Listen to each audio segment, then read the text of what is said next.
ಬಂಧುಗಳೇ, ಕರ್ನಾಟಕ ವಿಶೇಷತಃ ಶಿವಮೊಗ್ಗೆಯ ಪಾಲಿಗೆ ಇದು ಐತಿಹಾಸಿಕ ದಿನ. ಇಂಥ ದಿನ ಸಮಾರಂಭದಲ್ಲಿ ಅವರ ಆಗಮನ, ಉಪಸ್ಥಿತಿ, ಭಾಗವಹಿಸುವಿಕೆ ಮತ್ತೀಗ ಅವರಾಡುವ ಸ್ಫೂರ್ತಿದಾಯಕ ನುಡಿಗಳು ನಮಗೆ ಮಾರ್ಗದರ್ಶಕ. ಅವರ ನುಡಿಗಳನ್ನು ಆಲಿಸಲು ನಾವೆಲ್ಲರೂ ಕಿವಿಯಾಗಿದ್ದೇವೆ. ಹಾಗಾಗಿ ಅವರನ್ನು ಸ್ವಾಗತಿಸೋಣ. Ladies and gentlemen, we are all eagerly awaiting to listen to the words of Vishwa Manava, Shri Narendra Modi ji, the world leader. So please put your hands together. Swagat kijiye, Honorable Prime Minister of India, Shri Narendra Modi ji, for his words.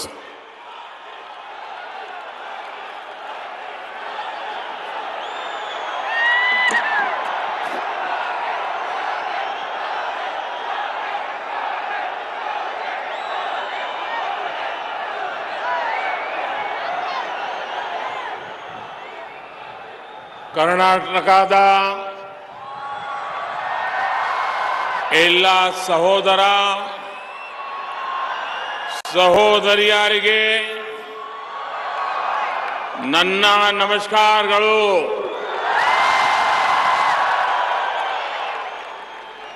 ಶ್ರೀಗನ್ನಡಂ ಗೆಲ್ಲೆ, ಶ್ರೀಗನ್ನಡಂ ಬಾಳ್ಗೆ. जय भारत जनजातीय तनुजाते. जय हे कर्नाटक माते. एक भारत श्रेष्ठ भारत के लिए ऐसे समर्पण भाव को रखने वाले राष्ट्र कवि कुवेंपु की धरती को मैं आदरपूर्वक नमन करता हूं. आज मुझे एक बार फिर कर्नाटका के विकास से जुड़े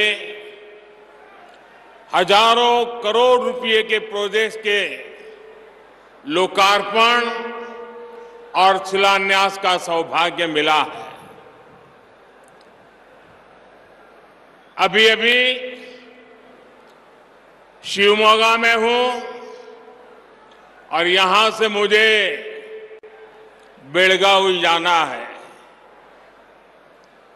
आज शिवमोगा को अपना एयरपोर्ट मिला है. लंबे समय तक जिसकी डिमांड थी वो आज पूरी हुई है.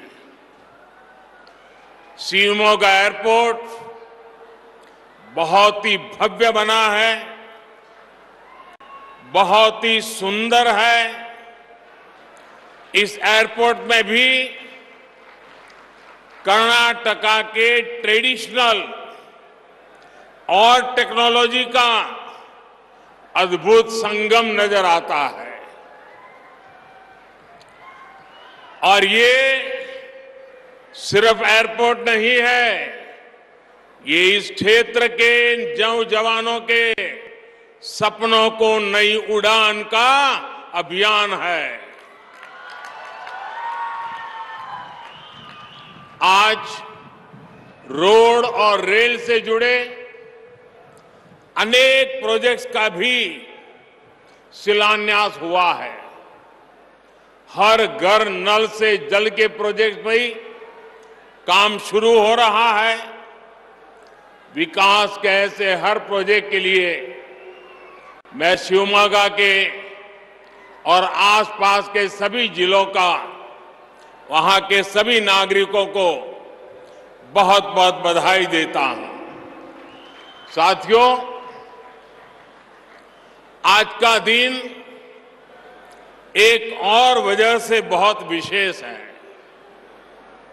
आज कर्नाटका के लोकप्रिय जननेता बीएस येदियुरप्पा जी का जन्मदिन है. मैं उनकी लंबी आयु की कामना करता हूं. उन्होंने अपना जीवन गरीबों के कल्याण के लिए, किसानों के कल्याण के लिए समर्पित किया है। येदियुरप्पा जी ने अभी पिछले हफ्ते कर्नाटका असेंबली में जो भाषण दिया है, वो सार्वजनिक जीवन जीने वाले प्रत्येक व्यक्ति के लिए प्रेरणा है। सफलता की इस ऊंचाई पर पहुंचकर भी किस तरह व्यवहार में विनम्रता बनी रहनी चाहिए, ये हम जैसे हर किसी को, हमारी आने वाली पीढ़ियों के लिए भी येदियुरप्पा जी का ये भाषण, उनका जीवन हमेशा हमेशा प्रेरणा देने वाला है। साथियों, मेरी आप सबसे एक विनंती है, आप करेंगे? अगर आपके पास मोबाइल फोन है तो मोबाइल फोन निकाल करके उसकी फ्लैश लाइट शुरू करिए और येदियुरप्पा जी का सम्मान कीजिए। येदियुरप्पा जी के सम्मान में सब लोग, हरेक के मोबाइल पर फ्लैश लाइट चलना चाहिए, येदियुरप्पा जी के सम्मान में चलना चाहिए। 50-60 साल का सार्वजनिक जीवन, अपनी पूरी जवानी एक विचार के लिए खपा दी है। हर कोई अपने मोबाइल फोन का फ्लैश लाइट चालू करके आदरणीय येदियुरप्पा जी का सम्मान करे। शाबाश,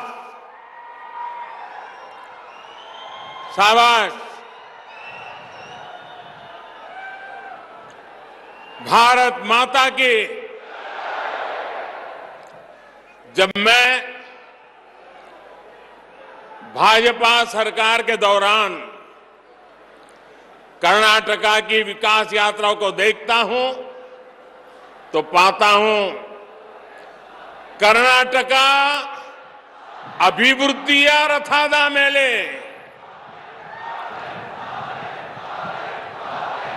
ಈ ರಥವು ಪ್ರಗತಿಯ ಪಥದ ಮೇಲೆ बीते कुछ वर्षों में कर्नाटका का विकास अभिवृद्धि के रथ पर चल चुका है।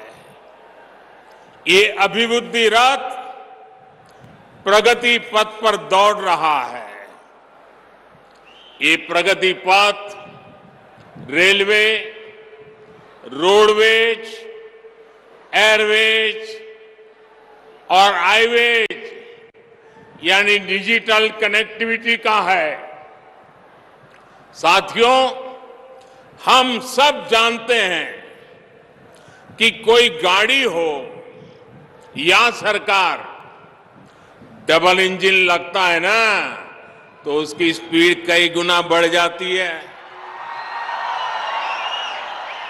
कर्नाटका का अभिवृद्धि रथा ऐसे ही डबल इंजन पर चल रहा है, बल्कि तेजी से दौड़ रहा है। भाजपा की डबल इंजन सरकार एक और बड़ा बदलाव लेकर आई है। पहले जब कर्नाटका के विकास की चर्चा होती थी तो ये बड़े शहरों के आसपास वहीं तक सीमित रहती थी, लेकिन डबल इंजन सरकार इस विकास को कर्नाटका के गांवों तक, टीयर 2 सिटी तक, टीयर 3 सिटी तक पहुंचाने का लगातार प्रयास कर रहे हैं।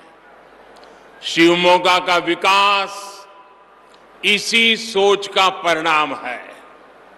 भाइयों और बहनों, शिवमोगा का ये एयरपोर्ट ऐसे समय में शुरू हो रहा है जब भारत में हवाई यात्रा को लेकर बहुत उत्साह है। आपने हाल में ही देखा होगा कि एयर इंडिया ने दुनिया का सबसे बड़ा विमान खरीदने का सौदा किया है।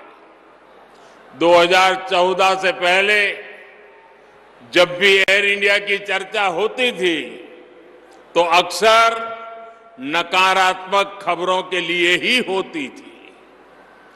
कांग्रेस के राज में एयर इंडिया की पहचान घोटालों के लिए होती थी, घाटे वाले बिजनेस मॉडल के रूप में होती थी। आज एयर इंडिया भारत के नए सामर्थ्य के रूप में विश्व में आगे नई ऊंचाई, नई उड़ान भर रहा है। आज भारत के एविएशन मार्केट का डंका पूरी दुनिया में बज रहा है। आने वाले समय में हजारों विमानों की जरूरत भारत में पड़ने वाली है। इन विमानों में काम करने के लिए हजारों युवाओं की जरूरत होगी। अभी हम भले ही ये विमान विदेशों से मंगा रहे हैं, लेकिन वो दिन दूर नहीं जब भारत के नागरिक मेड इन इंडिया पैसेंजर वाले प्लेन में प्रवास करेंगे। एविएशन सेक्टर में रोजगार के लिए अनेक संभावनाएं खुलने वाली है। साथियों, आज भारत में हवाई यात्रा का जो विस्तार हुआ है उसके पीछे भाजपा सरकार की नीतियां और निर्णय है। 2014 से पहले देश में सिर्फ बड़े शहरों में ही एयरपोर्ट पर फोकस था। छोटे शहर भी हवाई कनेक्टिविटी से जुड़े एक कांग्रेस की सोच ही नहीं थी। हमने इस स्थिति को बदलने का निर्णय लिया। साल 2014 में देश में 74 एयरपोर्ट थे, 74, यानी आजादी के 7 दशक बाद भी देश में 74 एयरपोर्ट ही थे, जबकि भाजपा सरकार अपने 9 साल में 74 नए एयरपोर्ट बनवा चुकी है। देश के अनेक छोटे शहरों के भी पास जब उनके अपने आधुनिक एयरपोर्ट है, आप कल्पना कर सकते हैं कि भाजपा सरकार के काम करने की रफ्तार क्या है। गरीबों के लिए काम करने वाली भाजपा सरकार ने एक और बड़ा काम किया। हमने तय किया कि हवाई चप्पल पहनने वाला भी हवाई यात्रा कर पाए। इसलिए हमने बहुत ही कम कीमत पर हवाई टिकट देने वाली उड़ान योजना शुरू की। आज जब मैं देखता हूं कि मेरे कितने ही गरीब भाई बहन पहली बार हवाई जहाज में चढ़ रहे हैं, और उससे मुझे बहुत संतोष होता है। शिवमोगा का एयरपोर्ट भी अब इसका गवाह बनेगा। साथियों, नेचर, कल्चर और एग्रीकल्चर की धरती शिवमोगा के लिए ये नया एयरपोर्ट विकास के नए द्वार खोलने जा रहा है। शिवमोगा वेस्टर्न घाट के लिए मशहूर मलेनाडु का गेटवे है। जब नेचर की बात होती है तो यहां की हरियाली, यहां के वाइल्ड लाइफ सेंचुरीज, नदियां और पहाड़ अद्भुत है। आपके पास मशहूर जोग जलपाता भी है। यहां प्रसिद्ध एलिफेंट कैफ है।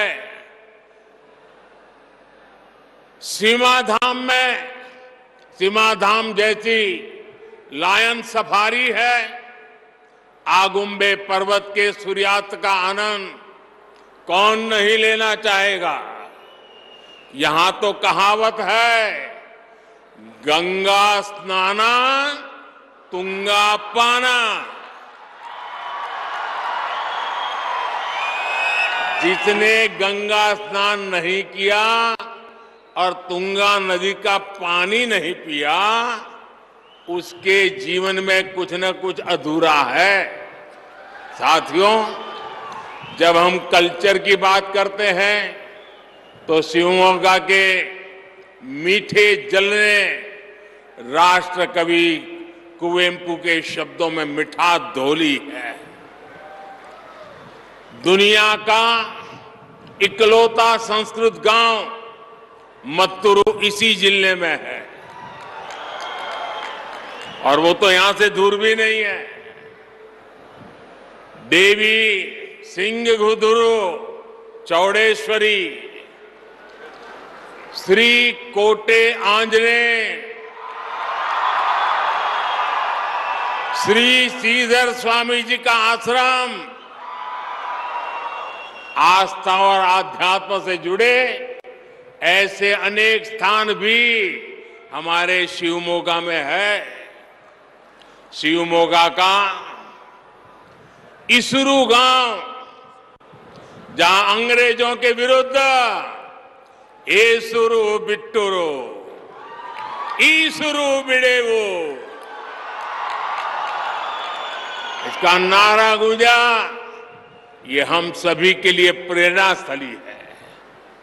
भाई और बहनों, नेचर और कल्चर के साथ साथ शिवमोगा के एग्रीकल्चर की भी विविधता है।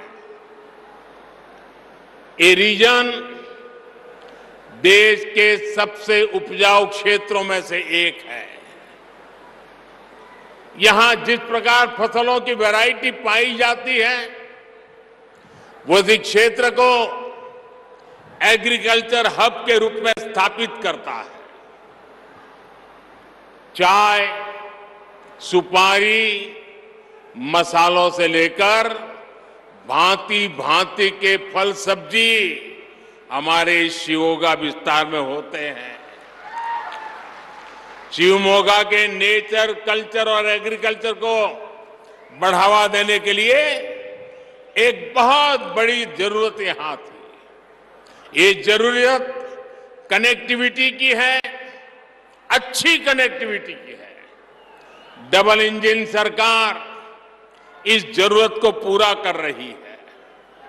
एयरपोर्ट के बनने से स्थानीय लोगों को सुविधा तो मिलेगी, देश विदेश के टूरिस्ट के लिए यहां आना आसान होगा।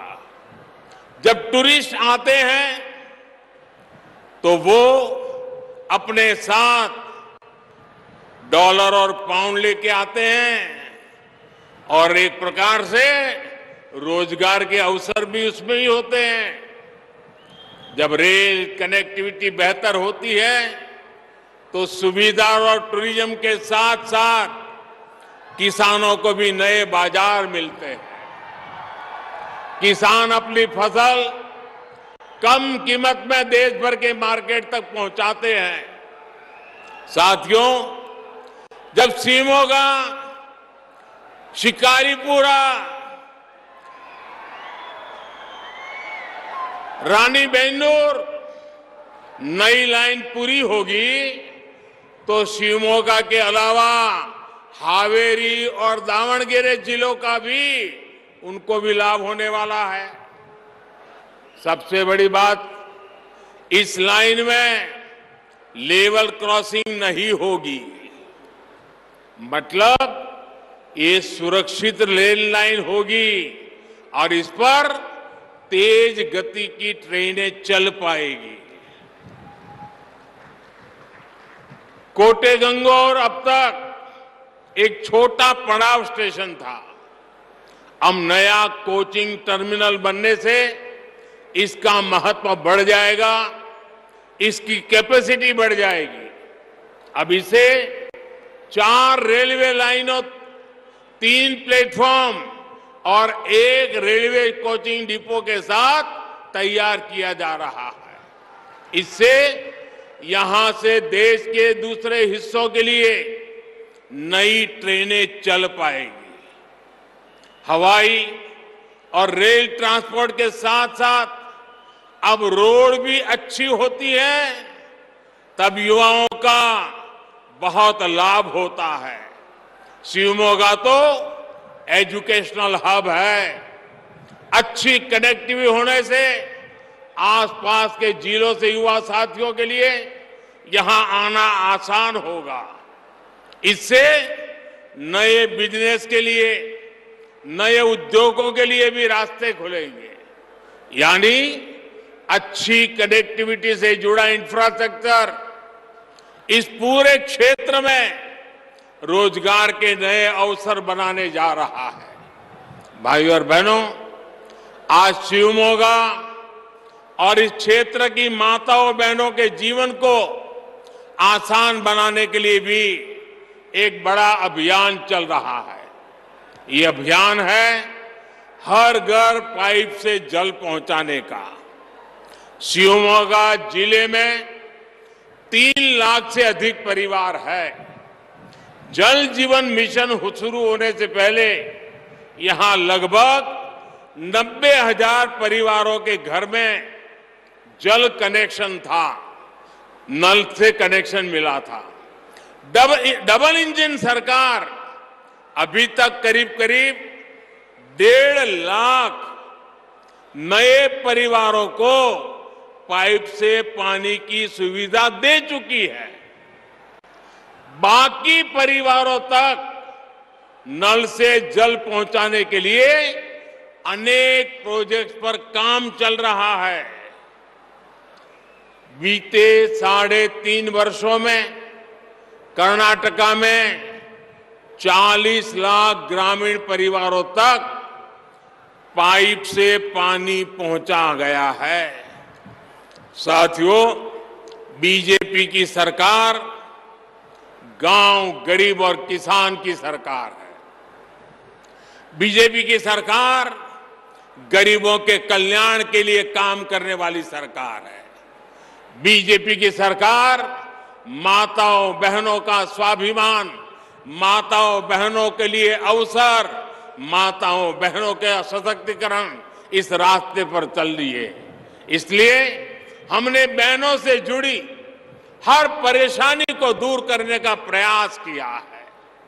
टॉयलेट हो, रसोई घर में, किचन में गैस हो या नल से जल हो, इनका अभाव हमारी बहनों बेटियों को ही सबसे अधिक परेशान करता था।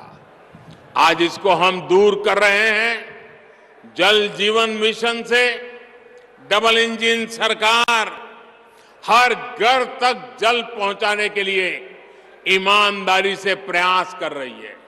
साथियों, कर्नाटका के लोग भली भांति जानते हैं कि भारत का ये अमृतकाल विकसित भारत बनाने का काल है। आजादी के इतिहास में पहली बार ऐसा अवसर आया है।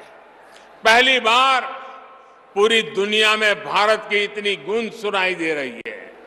दुनिया भर के निवेशक भारत आना चाहते हैं और जब निवेश आता है तो उसका बहुत लाभ कर्नाटका को भी होता है, यहां के युवाओं को भी होता है। इसलिए कर्नाटका डबल इंजन सरकार को बार बार अवसर देने का मत बना चुका है। मैं आपको आश्वस्त करता हूं कि कर्नाटका के विकास का यह अभियान अब और तेज होने वाला है। हमें मिलकर आगे बढ़ना है, मिलकर चलना है। हमें एक साथ चल करके हमारे कर्नाटका के लोगों के हमारे शिवमोगा के लोगों के सपनों को पूरा करना है। एक बार फिर आप सभी को विकास के इन प्रोजेक्ट्स के लिए मैं बहुत बहुत बधाई देता हूं, बहुत बहुत शुभकामनाएं देता हूं। मेरे साथ बोले भारत माता की, भारत माता की, भारत माता की। धन्यवाद।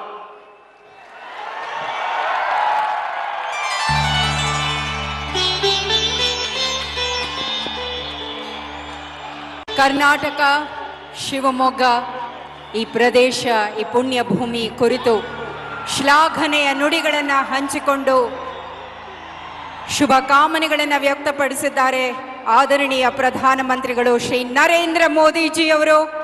ಅವರಿಗೆ ಹೃತ್ಪೂರ್ವಕ ಧನ್ಯವಾದಗಳನ್ನು ಮತ್ತೊಮ್ಮೆ ಚಪ್ಪಾಳೆ ಮುಖೇನ ಸಲ್ಲಿಸೋಣ ಬಂಧುಗಳೇ. Shri Narendra Modi ji has called upon the entire fraternity that the double engine government will go a long way towards further development.